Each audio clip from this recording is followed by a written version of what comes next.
but it's in the title. So I do want to talk about this really quick before I run, which is what's going on with COVID funding in this country, because this is something that's going to have a lot of pretty significant consequences. So this is a little old, but we're starting to see some of the worrying effects of it here. This is from the New York Times. U.S. plans to end public health emergency for COVID in May. The end of the emergency planned for May 11th will bring about a complex set of policy changes and signals a new chapter in the government's pandemic response. The Biden administration plans to let the coronavirus public health emergency expire in May. The White House said on Monday, a sign that this is from January 30th. A sign that the federal officials believe the pandemic has moved into a new, less dire phase. The move carries both symbolic weight and real-world consequences. Millions of Americans have received free COVID tests, treatment, and vaccines during the pandemic, and not all of that will continue to be free once the emergency is over. The White House wants to keep the emergency in place for several more months so hospitals, healthcare providers, and health officials can prepare for a host of changes when it ends, officials said. And this is a response to the Republicans in Congress who are really pushing to end, all of these kind of programs. And the timidness of the Biden administration to continue these things, I think that they should make in terms of things like providing free coronavirus testing, funding for working class people to deal with the COVID 19 emergency, are things that they should just make permanent. I mean, you know, if we start getting into situations where you can't get testing, if you can't get treatment because you can't afford it, you're just condemning poor people to suffer and languish while other people are taken care of. And this is going to have significant effects, particularly in places like my home state of Texas, where the end of this pandemic funding is going to mean more and more suffering for working people in the state. This is from the Texas Tribune 2 days ago. Texans brace for the end of nearly 3 years of pandemic Medicaid coverage. And the worry here is that once the COVID funding goes away, there are going to be a significant amount of people in states that haven't expanded Medicaid coverage, pushing those people off of Medicaid coverage. And this story focuses on a woman, Alexandria Robertson, who has been able to utilize Medicaid to take care of herself and her child while she was out of work. And so many people fall into this gap, right, where you can't really get good subsidized insurance on the Obamacare market, and you make too much to be considered eligible for Medicaid. And they make, getting on these programs in places like Texas and in other states way more hellish and difficult than it ever should be. And there's no doubt about it that this is a problem of the state not expanding Medicaid funding. But this is the kind of thing where when, Biden and all these Democrats say things like, we're here for all Americans, you see how timid they are about continuing these fights. Like they say the Republicans are being cruel, but it's like, we all fucking know that. We know the Republicans are cruel. We know the Republicans are anti-worker. What are y'all going to do about it? And just, I mean, I don't have to tell anyone listening to this show, what we think about the Democrats. They want to participate in the same systems of exploitation. They want to protect the same kinds of people. But this is a moment where it doesn't even step outside of the Biden ideology or the ideology of a typical Democratic Party member to say, we're not going to let this thing disappear, because it's going to mean that people like Abbott and the Republican legislature here in Texas can throw people off of Medicaid. And Texas has about 5 million people on Medicaid now, and once they trim this, it will be a significant portion of those people will be thrown off, meaning they have no access to health care. And now you get rid of COVID national coverage, you don't even have the ability to take advantage of some of the free programs that were given to everyone else to deal with COVID-19. Look, we're nowhere near the lockdowns or even mask mandates at this point, right? That's something that has gone away a long time ago. So when we're talking about COVID policies, we're talking about, are we going to fund healthcare for people who need healthcare in one of the wealthiest countries in the world? And the willingness of the Biden administration, knowing full well what the Republicans are going to do to millions of people who live in states that are controlled by Republicans, running away from this because they want to celebrate in May that they beat the COVID-19 pandemic, is truly immoral. Keep this shit going, because who's not ending the COVID-19 pandemic? protocols. You know who's not doing that? Joe Biden's going to end it. You know who's going to keep that shit as long as they fucking can?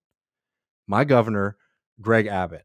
Greg Abbott on January 26th. This is from Texas Tribune. If you've been watching me, if you've been reading my stuff in Jacobin, if you've been reading my stuff in Sublation, you know I've been covering this for years now. The way that Governor Abbott has been using COVID-19 to increase his power and wage war on working people, wage war on immigrants, and use it to fund his his agenda.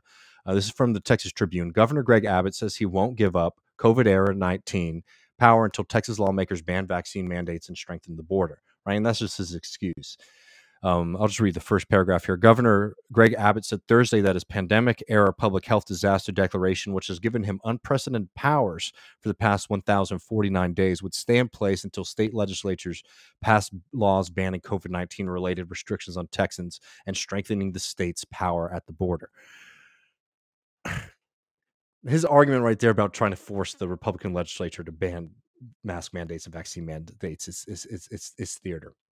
The reason that Greg Abbott wants to continue utilizing this is that because by declaring a disaster declaration, he has been able to stand over the legislature. In Texas, we have a system which is traditionally called a weak governor system, where the governor does not have the powers that a traditional governor might have, and their ability to sort of garner resources, control even like the state level executive bureaucracy. Right? We don't have, for example, like a cabinet like the president does or some other states do. We have these more complicated boards, which each seat comes up every couple years, and a governor can maybe get one or two people on there. But the idea was to stagger it so that no one governor could control the executive branch completely, right? Because the idea for the Texas Constitution was that the legislature should be, the most powerful branch of government. Abbott has completely rewrote this. He's been able to rewrite it because the Texas Democrats have been so weak that I I had like a year or two where we had any state level Democratic politicians elected in the state of Texas. The rest of my life, it has been entirely controlled by Republicans, which means they control all of those things. So all those safeguards about the concentration of power have been lessened. But it went into overdrive during the COVID-19 pandemic because Greg Abbott, who is a bad person, but give him credit where it's due. He uses this for wicked shit, but he understands these things. He has a very astute legal mind. He understands where the gray areas are of the law are and where he can push them. And he also knows that the only group of people in the state who could stop him, right, is the Republican controlled legislature, which is at this point a body that is firmly under Abbott's control. Abbott has loyalists. Abbott punishes people who step out of line with him. He is in complete control of the government. So by utilizing the COVID-19 disaster declaration in the state of Texas, he has had tremendous amounts of ability to reshuffle budget items, right? So federal COVID money has been utilized for his border operations. He's been utilizing it to ban or strike down laws that are passed by cities and localities across the state. And it's something that most people don't understand because it can be a little complicated, a little convoluted, and it's slow, right? It's just something that has been with us for 1,050 days. But he's not gonna end that. He's going to keep that as long as he can. And it's just one of the clear examples, right, of where the Biden administration is so happy and ready now to end these COVID-19 protocols on a federal level, which have meant that people in areas where they might not have access to healthcare can get access to healthcare. People can get access to testing. People can get access to treatment. They're going to run away from that, and the Republicans are going to be the ones who maintain the system of a COVID-19 disaster declaration, so that they can wage war on working people, so that they can wage war on immigrants into this country. Right? That's the reality. That's just two different views of how to utilize power and and who to utilize it for. And it's just amazing to me that all of the debates we've had about government overreach and what's the legacy of COVID-19 going to be on the level of government in this country and in the state of Texas, and it's never ever brought up by most people what Greg Abbott has been able to utilize these powers for. Right? Because for the most part, when people want to talk about these powers, they might cite, "Oh, I'm worried about government overreach. Oh, I'm worried about the state overstepping its mandate. I'm worried about where they get their powers from." But most people just want to talk about whether or not they want to wear masks or not. that's fundamentally has been something that has been exposed, because the people who may even come from a left perspective who are saying they're just worried about government overreach, I never hear them talking about Craig Abbott. Maybe I've missed it, but I haven't heard it. I think for the most part, I might be the only one who's been talking about this for years now. And you know, it's something that has significant consequences for people in their everyday life, and I think that it's absolutely despicable that the Biden administration is so willing to acquiesce to Republican demands to break this, knowing full well what that's going to mean for millions of people who have been on Medicaid, and also seeing that in the light of like what Greg Abbott has utilized COVID-19 disaster declarations to do in the state of Texas. Well, folks, I'm probably going to run in a second. I'm going to do a quick run over to make sure there's nothing. I probably won't be able to get to everything. I'll try to see if I can take one or two, but I have to run because I have a show coming up at 8. We'll be right back here with Matt and the TIR crew to do a news update. Colin, I think people in Texas, let me know what y'all think. I'm leaning towards Houston. I would love to do an Austin live show,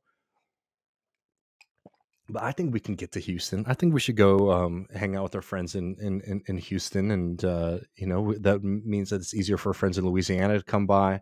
I know for our friends up in Dallas, it might be a little more of a trek, but it's not too bad, right? Let us know though if y'all would prefer Austin, Dallas, or Houston for a Left Reckoning live show.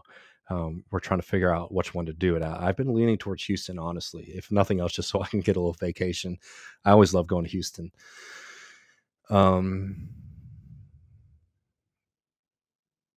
Jules, I have not seen this. Jules says, rumor has it that Despineless might be tapping Abbott as VP. And if one fascist isn't bad enough, as if one, I would be surprised. I'm just going to tell you that I could be wrong. I'm doing the kind of like horse race political prediction thing. That's like not what I do or am interested in. So this is just a guy with an opinion.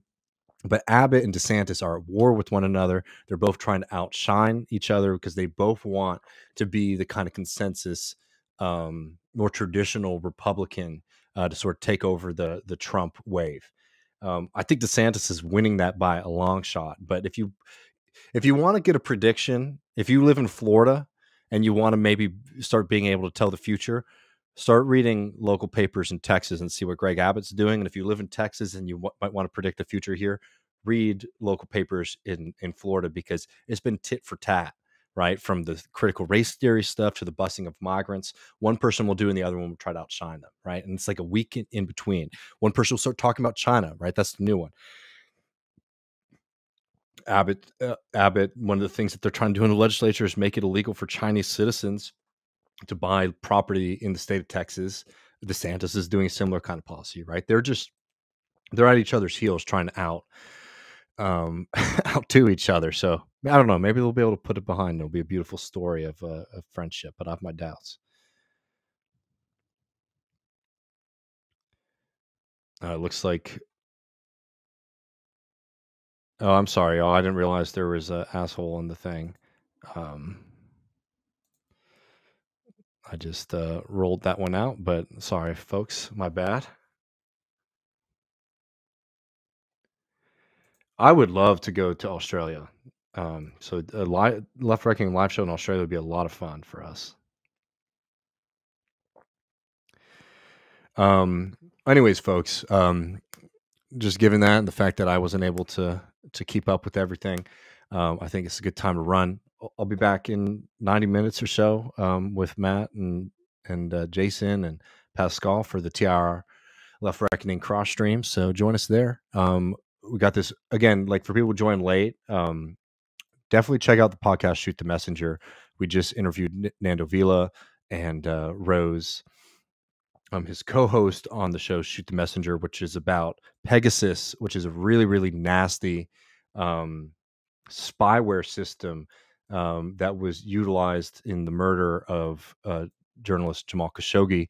Their podcast is really excellent, like retelling an investigation to that system. So check out that. We'll put that up as a bonus episode on Sunday. We'll probably release it next week just so we can get more eyes on it. to the public, where you get access to that patreon.com/leftreckoning. Next week, I think we're going to do an episode on Vietnam. We got a lot of stuff cooking. As always, folks, really appreciate you all. If you missed it too, for patrons, my Texas chili recipe is up there, so you can get a nice little inspiration for your Super Bowl party. And yeah, take care, folks. Let me know if you like the background. I'm trying the green screen thing out too.